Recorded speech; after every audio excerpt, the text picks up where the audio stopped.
Hi, roommates. Say hello as you're coming in.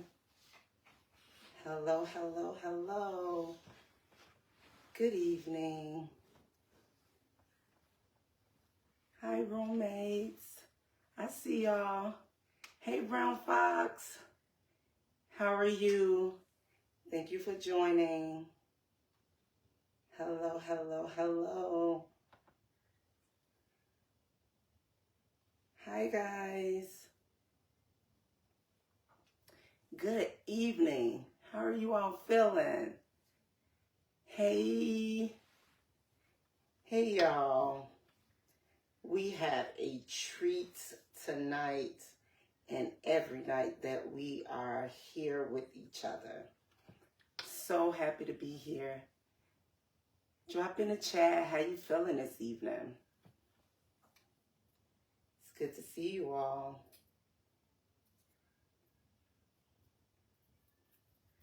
Hey, Ashley. Hey, Brown Fox. Hey, y'all. Come on in.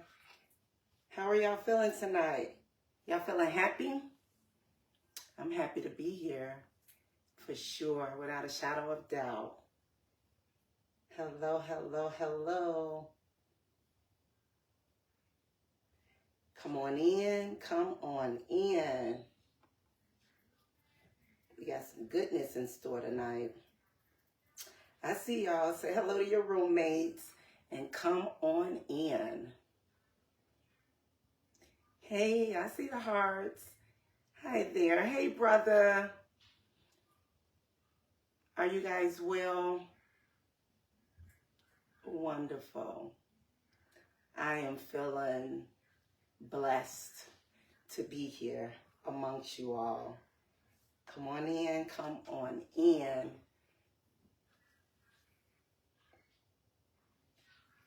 Hey, Sister Kim, I see you. Hey, y'all ready to get this thing started tonight? We have a packed agenda per usual, and we're super excited to be here. Yes, we are. How are you all feeling? Drop it in the chat. You feeling good? You feeling happy? Because we're going to be talking about the pursuit of happiness tonight. Hey, Bo. Hey, Taviana. Thank you. I appreciate it. All right, well, roommates, we have made it to episode 8. We have been rocking and rolling for 8 consecutive weeks. You have not missed, and because you have not missed, you have kept it in my heart, in my spirit, in my pursuit to be here week after week to share everything that we've been sharing and so much more. So we're going to jump on in. Rumor has it that we are gathered here today because we are on a pursuit of happiness. Yep, that's right. We're on a pursuit of happiness. I speak to people all the time. Since I've started this podcast, I get stopped by so many people just telling me how much they are enjoying our platform and how they are tuning in.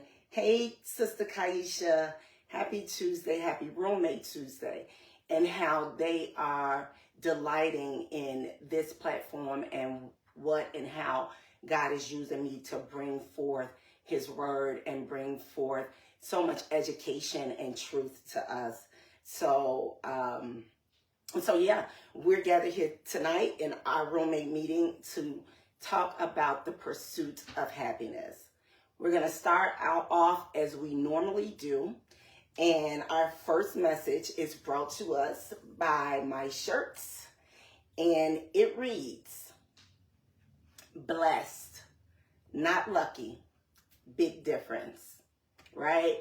To be blessed and to be lucky are two totally different things because we're talking about being blessed, having the implication of longevity and it coming from a higher source outside of ourselves, and being lucky, like some of you who have the luckiness to win the lottery and things like that. And we're just so happy to know that there is a difference between being blessed and being lucky. So this is what our message is being brought to us tonight.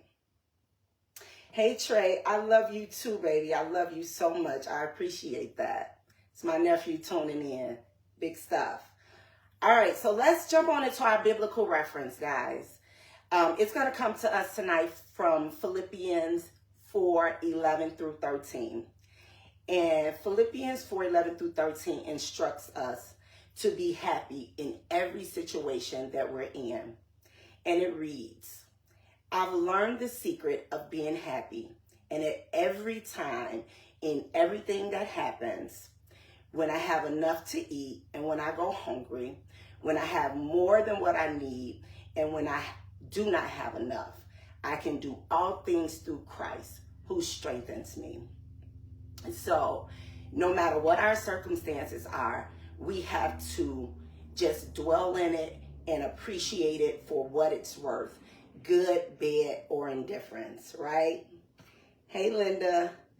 So I am going to talk to you guys early on about an article that really struck me and influenced my decision to talk about the pursuit of happiness. Now, definitely, y'all know I listen to everything that y'all say to me, and I have already brought forth so many topics that has been a direct reflection on things that you guys would like to see on the platform. But y'all know I study, and in studying, I'm reading stuff all the time. So I get influenced by so many things at different times. So I was reading this CNBC article, and the contributors are Mark Schultz and Robert Waldenberg, right? And the article was titled, and it struck me very, very profoundly.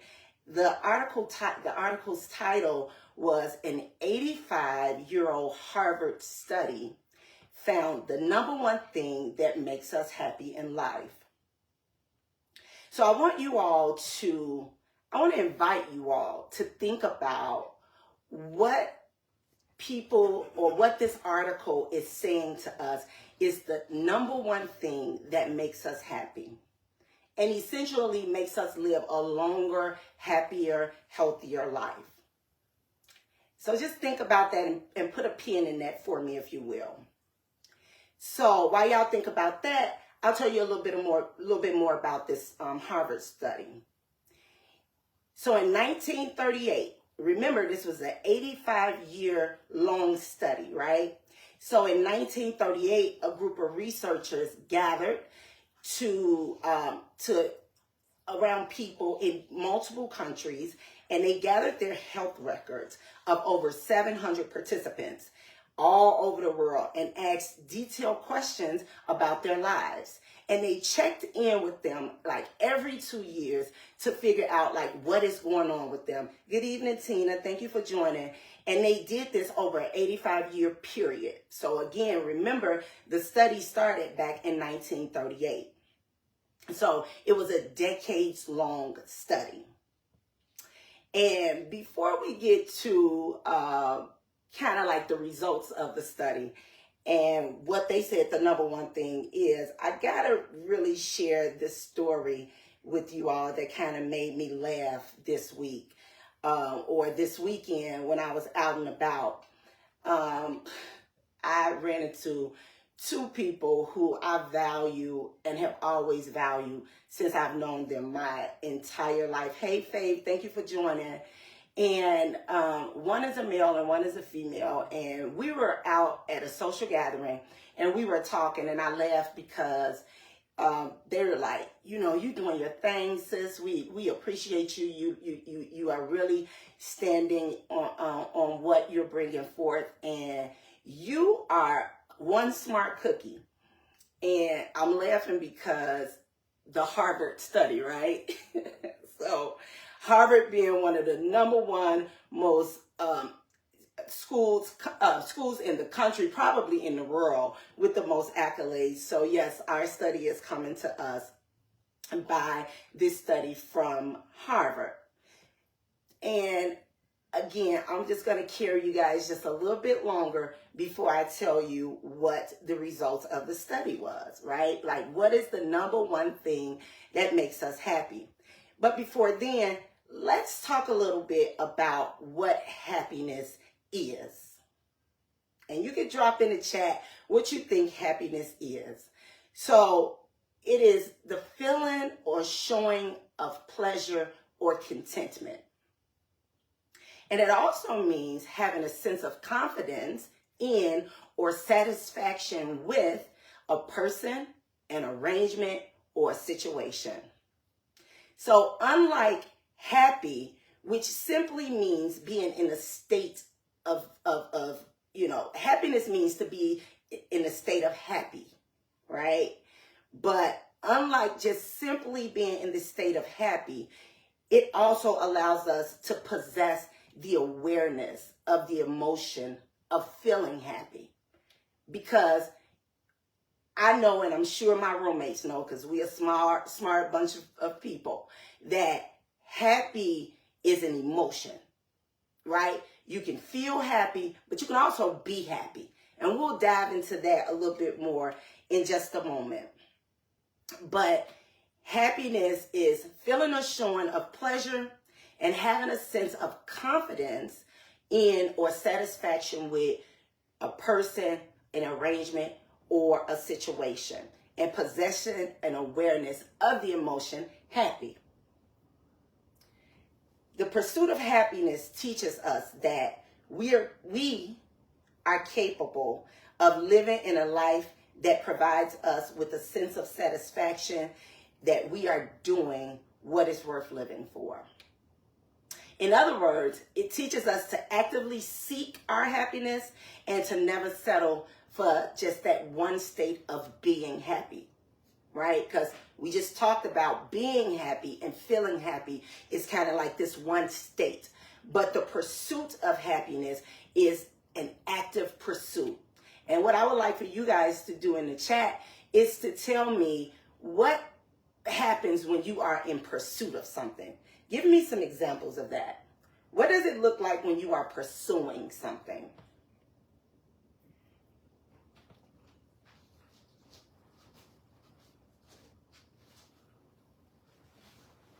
Okay, I'm seeing that you're actively seeking. Okay, I believe you. I actually agree with that.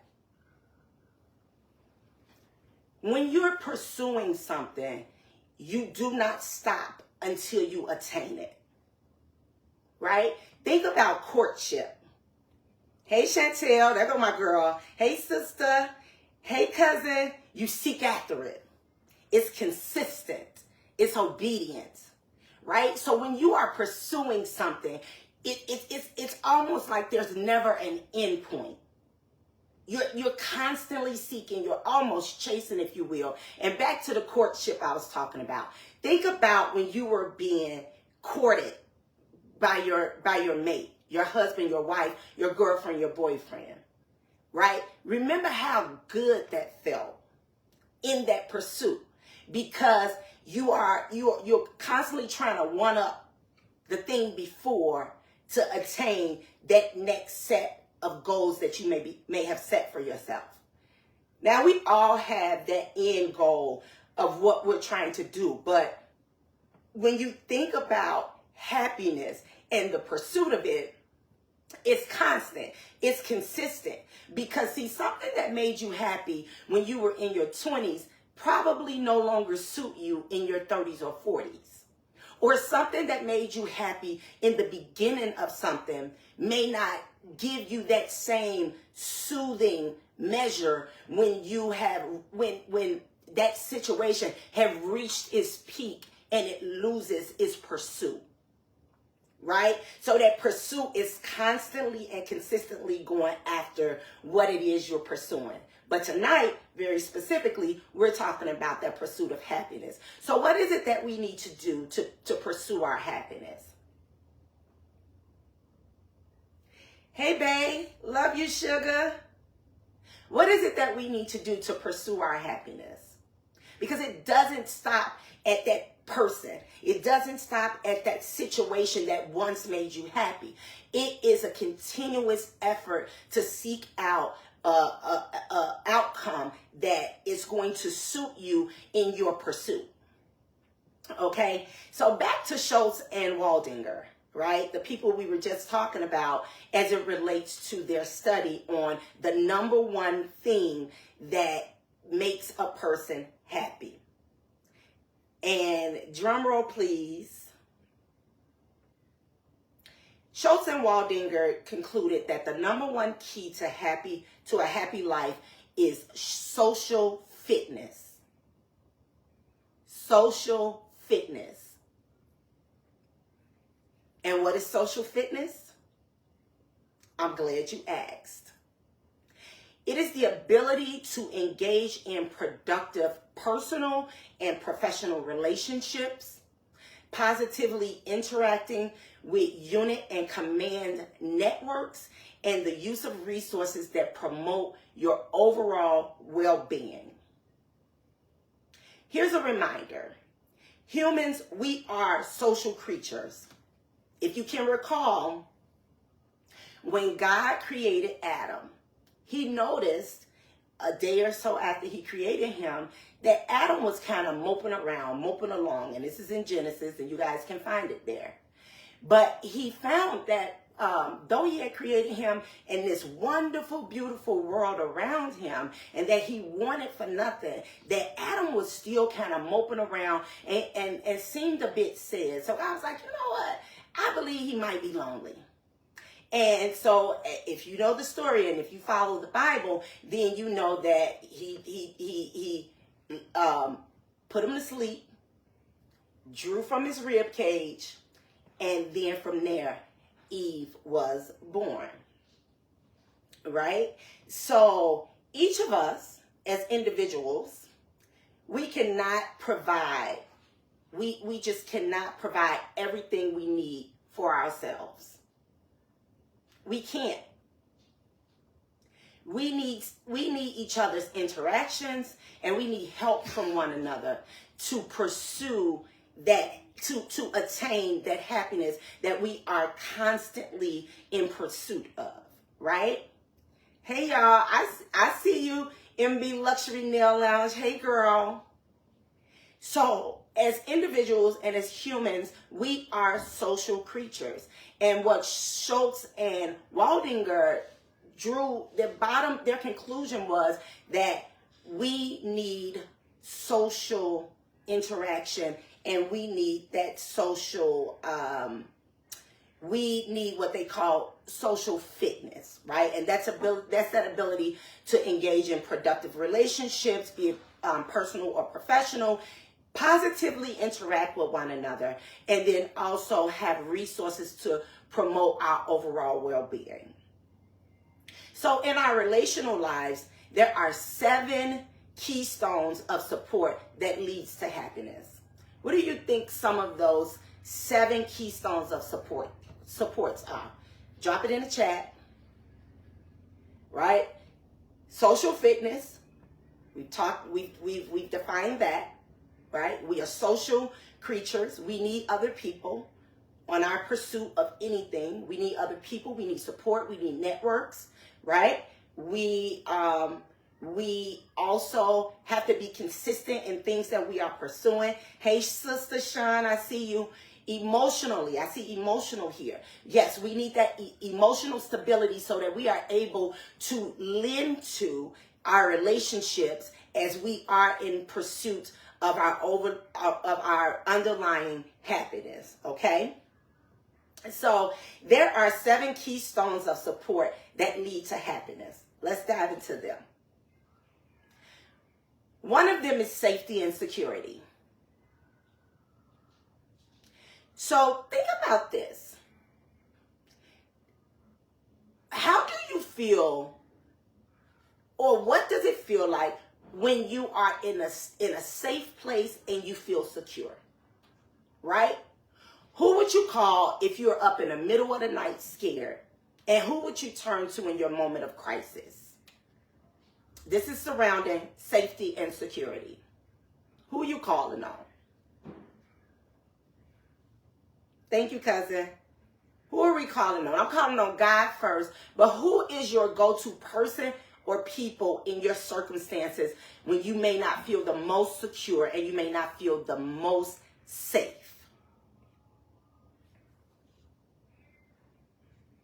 God. Hey, sister. Hey, Dolores Bailey. We calling on God. Who else are we calling on? I'm calling on, after God, I'm calling on my best friend.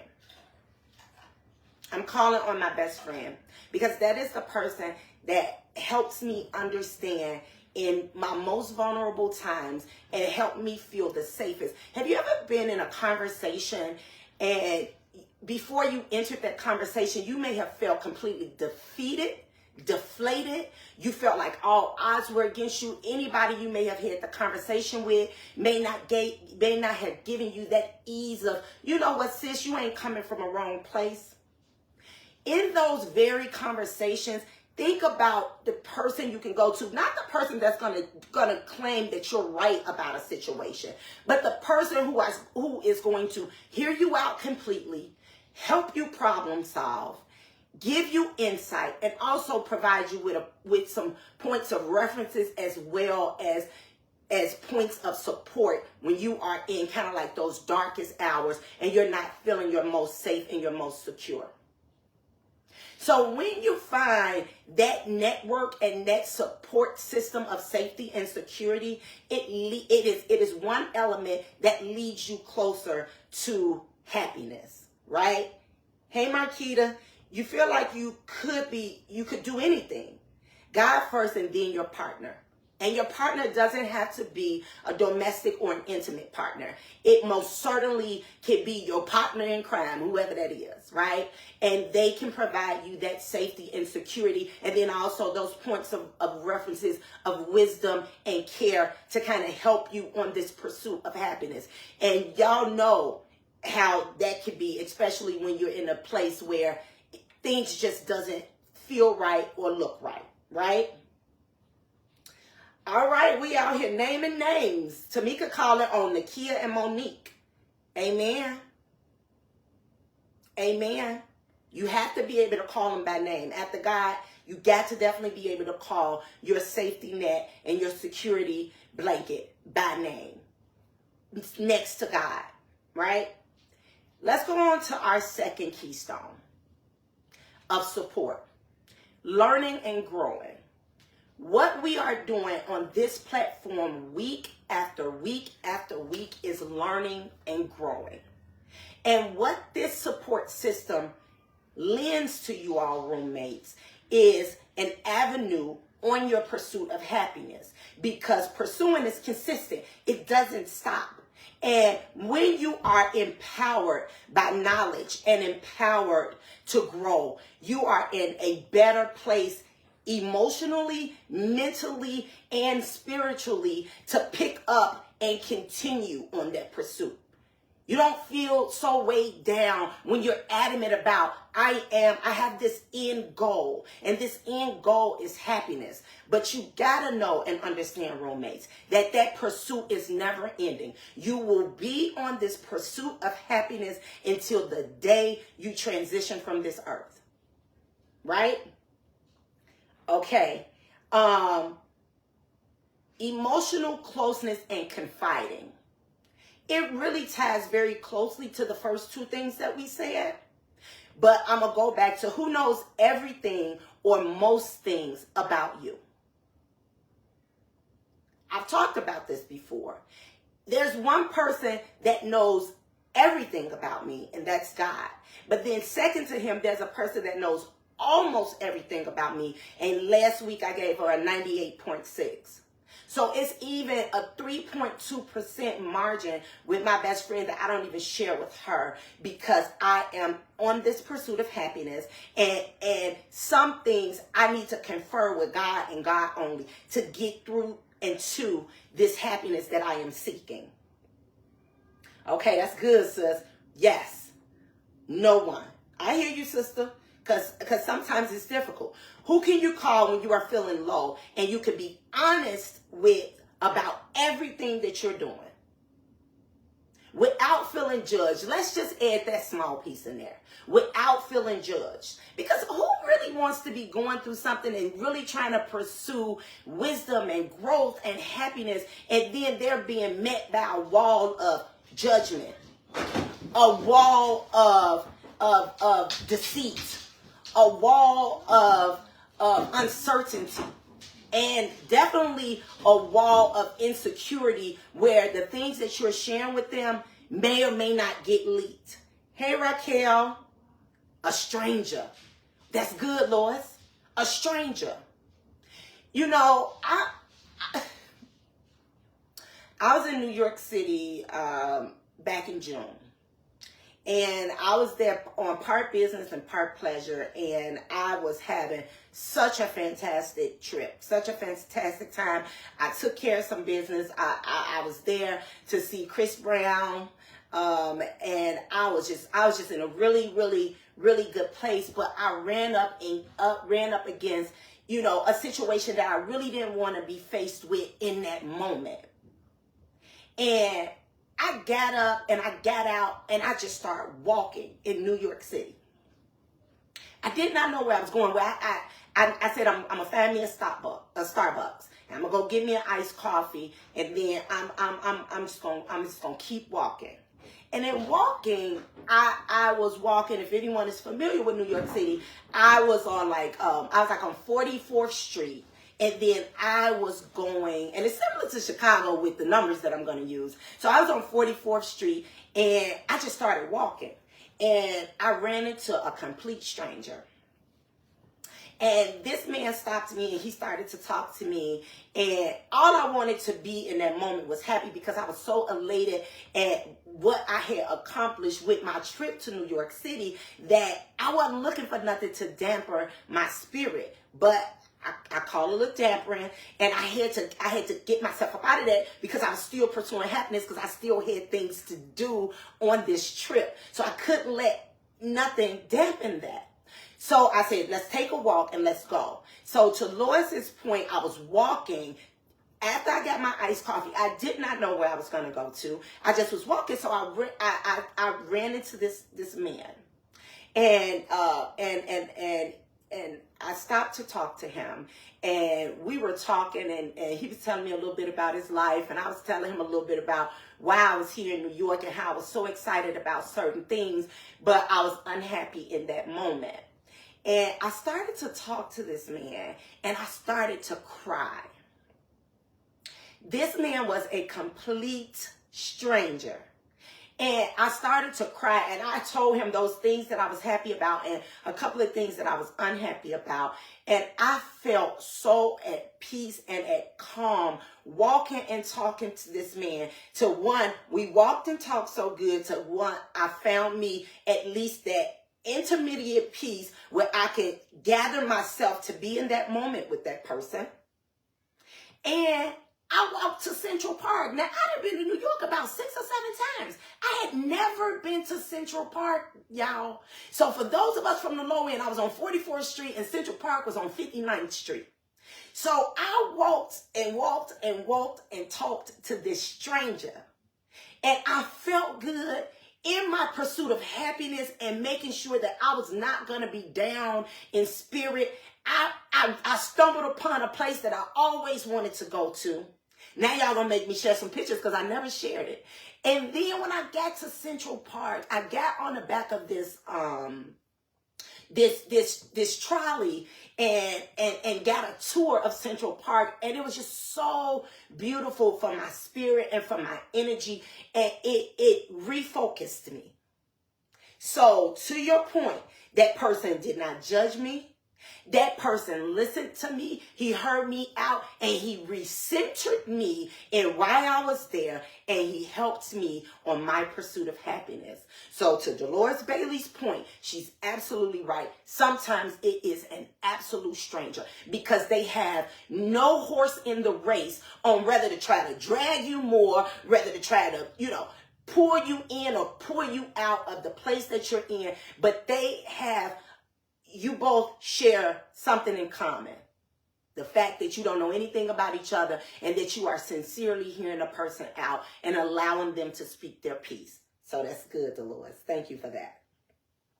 All right. So your emotional closeness. And as Lord said, sometimes it's easier to talk to a stranger than it is to the folks that is closest to you. And I agree with you in some junctures, right? Therapy. Well, y'all know I'm a therapist and I'm giving y'all free therapy sessions, but that's okay because y'all support me too. But therapy, a therapist is unbiased input, guidance, support, and wisdom. And it can definitely and will definitely, roommates, help us on our pursuit of happiness. I tell people all the time, I am a therapist with a therapist. I have had a therapist 4 different times in my adult life, and it has helped to center me to the place that I am now. Identity, affirmation, and shared experience. Is there someone in your life that you have shared many experiences with and who helps you strengthen the sense of who you are? Think about that person and think about when you gather with that person, how you're somehow in a happy place. Writing works for Chantel. Journaling works for me too, Chantel. Rumor has it helps me. Though I have to sit here and I have to present and I have to be prepared and study to show thyself approved, I still learn so much from you all every week, and you all are the driving force behind how I show up here week after week after week, unapologetically. So thank you, roommates. Romantic intimacy. Do you feel satisfied with the amount of romantic intimacy in your life? Think about the woman or the man that you met at the beginning, and think about the woman or the man that you have now. Are you satisfied in that? Does that relationship still bring forth the happiness and the butterflies that you felt from day one? I don't care if it's year 1, year 10, year 23, year 45. Are you happy in that relationship? Remember, we ought to pursue our partners as if it's the first day that we've met them, no matter how long we've been in those relationships. Because the minute you stop pursuing is the day that your effort stops. It's the day that you are so comfortable that you believe that that person is okay in your todayness when we are on a pursuit for forever happiness. For my couples on here, do not lose sight of why you feel for that person.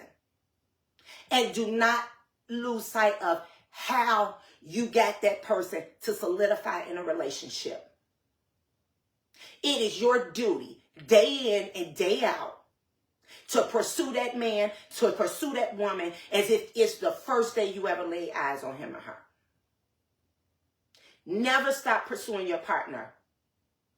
Because the more you pursue them, the more happiness you have in your relationship. It is a bold-faced lie that happy wife, happy life. I'm not a wife, but I'm here to tell you. It is happy spouse, happy house. Okay?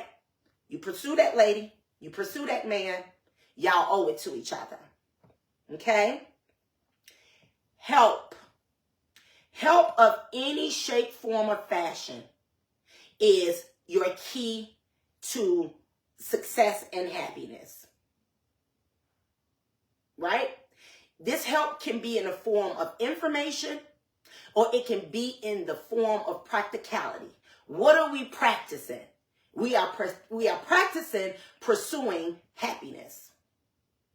And how do we practice that? By informing ourselves of what it is our partner needs. Our partner is just not our intimate partner. Our partner is our friend. Our partner is our employer.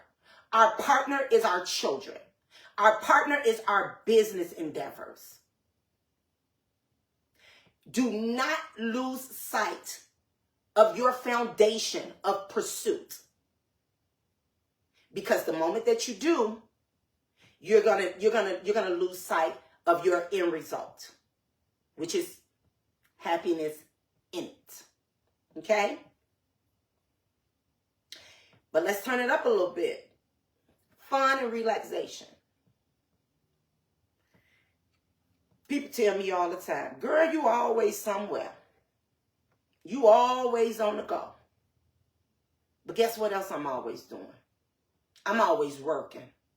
I'm always reading. I'm always parenting.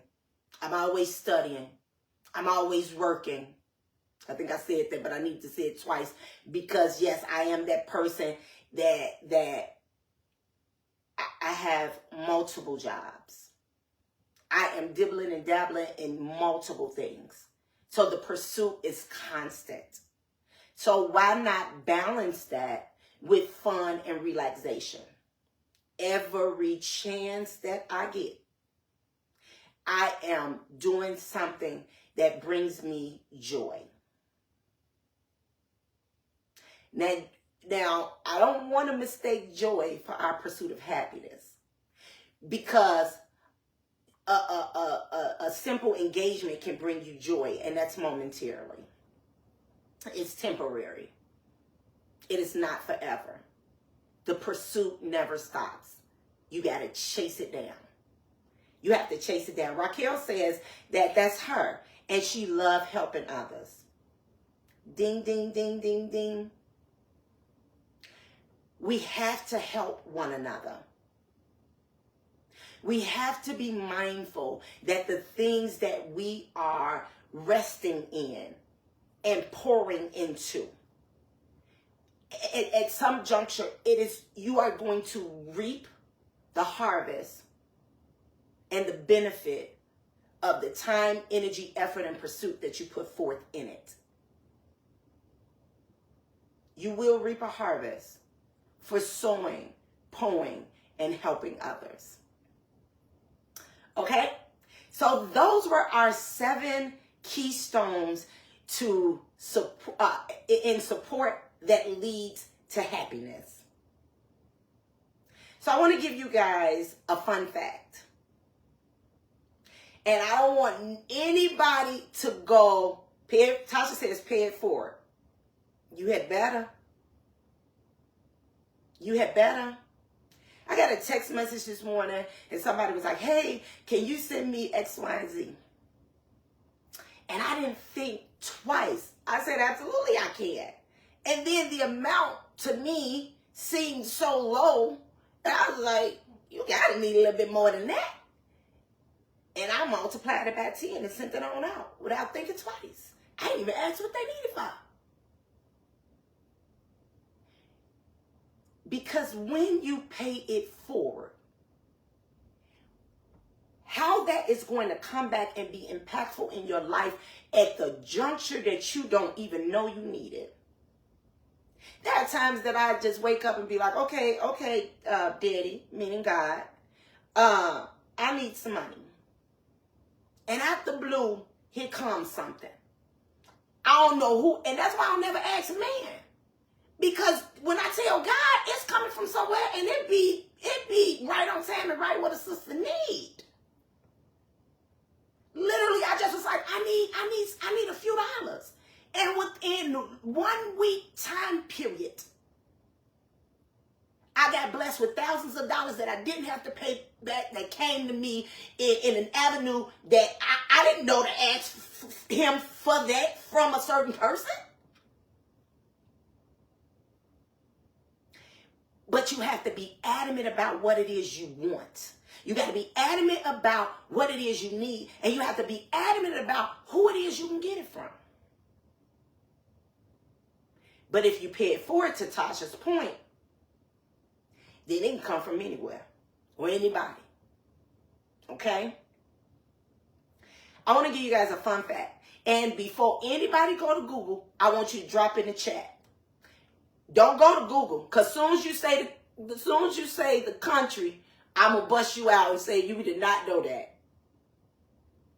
Amen. Hey, Bunchi. Hey, sister. Love y'all. What is the number one happiest country in the world?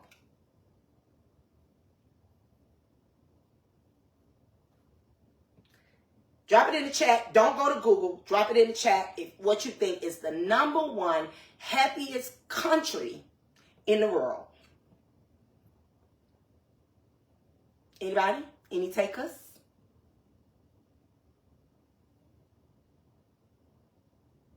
Korea. Okay, Michelle. They all over there making some fast stuff for the low, honey. Mm-hmm.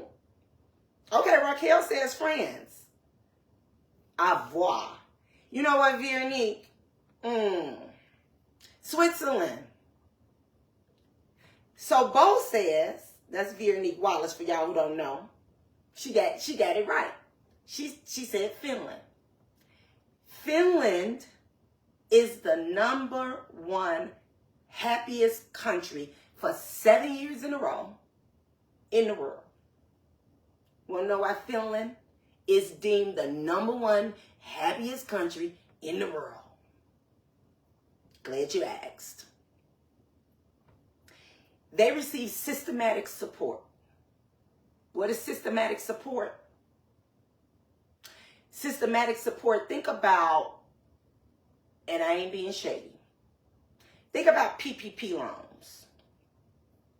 Remember how that came and we all needed it and we were in a recession and we were amongst a pandemic, and then here comes this support, this financial support out of nowhere, and most of us needed it? I know I did. Australia, Switzerland. No, it's Finland, guys. It's Finland.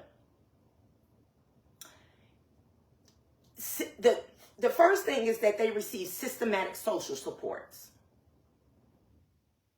The second thing is they have higher incomes above the average for what the country needs to be, for a person to be successful to live there. So think about our minimum wage. And you know, minimum wage is different across our country, the US of A.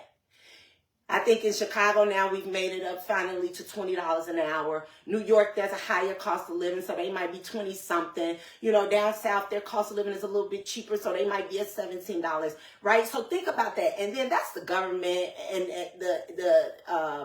the local and the state government that kind of sanctions that, right? To determine and decide what the minimum wage is. But Finland says, listen, everybody gonna get paid above what it costs just to live.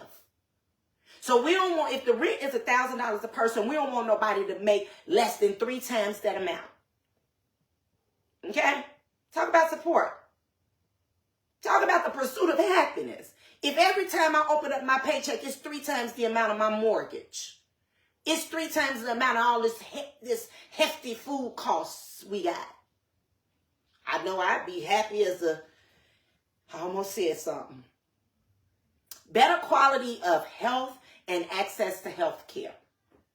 Finland is one of the very few countries in the world that has free health care.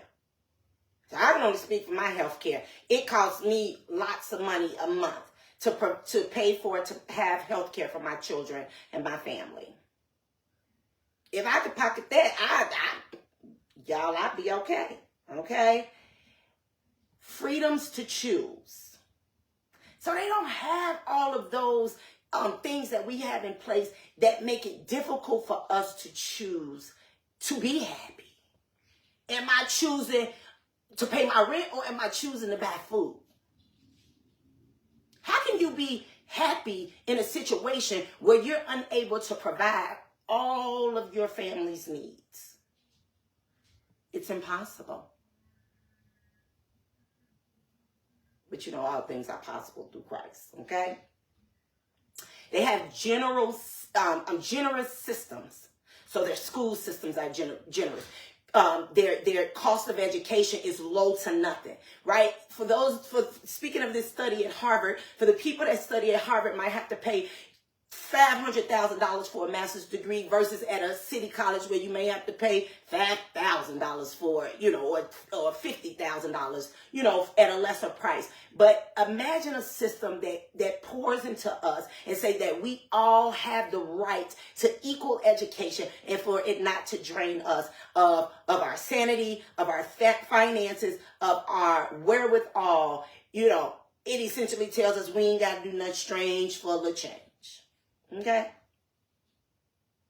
And then finally, Finland, being the old happiest place on earth, they have less corruption within their systems, within their government, within their police, and hierarchy of authority. Right? Less corruption. I don't think I ever imagined living in a world that had less or had no corruption, little to no corruption. That gotta be nice. They over there living it up. And before y'all ask, where does the old US of A stand in the list of countries? Well, I can tell you this: we're not in the top 10 in the list of happiest countries to live in. We're not in the top 10, but we're not in the bottom 10 either. Actually, we are in the top 15. So I guess we ain't that worst off, okay? But Finland and Denmark, and then there's one other. If one of y'all can sign me up too, sister. Listen, we ain't got to live there, but I got a passport, and I can do for another stamp. Let's roommates. Let's plan a trip to Finland, okay? Let's do it. I plan it. And if this thing go global, I'll probably pay for some of y'all too. Okay? The land of the free. Makes you wonder. So guys, as we wrap this thing up tonight,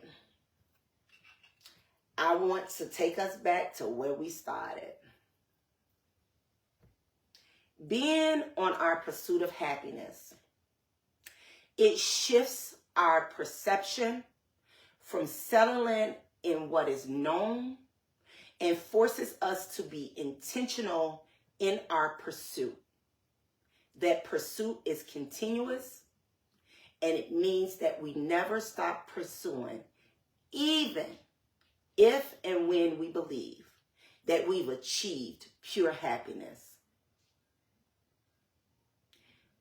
No contentment, y'all.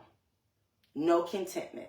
We have to continue to pursue this thing called happiness. And speaking of contentment, the Bible speaks about contentment in many emphases. But I'm going to reference Luke 12 and 15. And what Luke 12 and 15 teaches us is to take care and be on our guard against covetousness. Yes, I said covetousness. As our lives do not consist in the abundance of our possessions. In other words, we should banish, dispel, get rid of any beliefs that our desires for whatever doesn't belong to us, that we have to get rid of it. No, we have to continue to pursue it, thus banishing that contentment, because contentment leaves us to believe that what we possess belongs to us. We know that that's not true, which leads us to stop pursuing other means of happiness.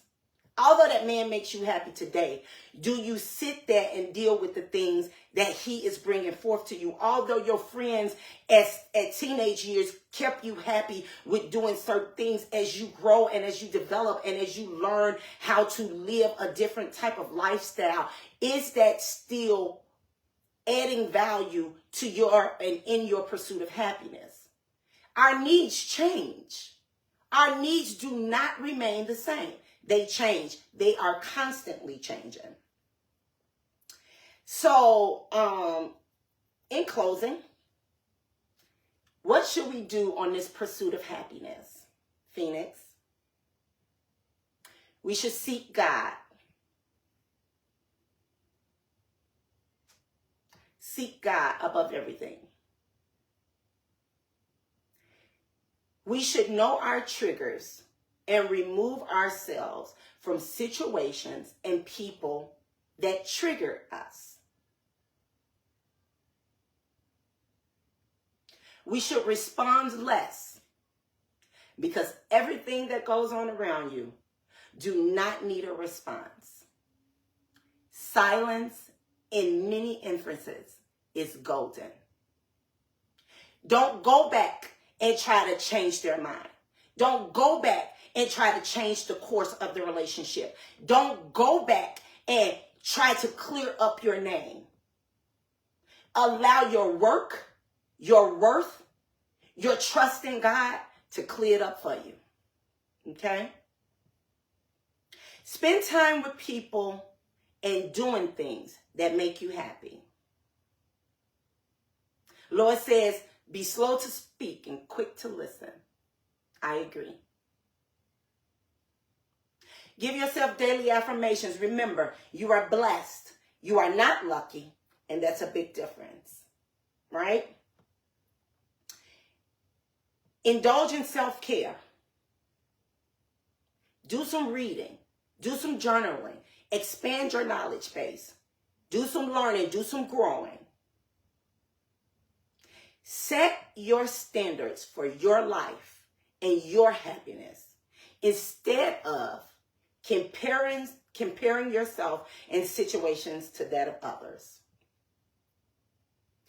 Comparison is the enemy of peace and happiness. Comparing accentuates our insecurity and creates defeat and deflation on our pursuit of happiness. And I'm going to close with my final biblical reference. And it is coming to us tonight from Psalm 144 and 15. And it reminds us, the good news is that God is the true source of happiness, strength, hope, and wisdom. Those of us who are in his favor will always have those things: happiness, strength, hope, and wisdom. Roommates, I pray that this session tonight on our pursuit of happiness has blessed your soul as much as it blessed mine studying it and bringing it to you. I absolutely love you guys. I thank God for you. I appreciate your willingness to withstand me week after week and to support me in ways that I thought unimaginable. Thank you for joining our roommate meeting tonight. I love you all. Good night.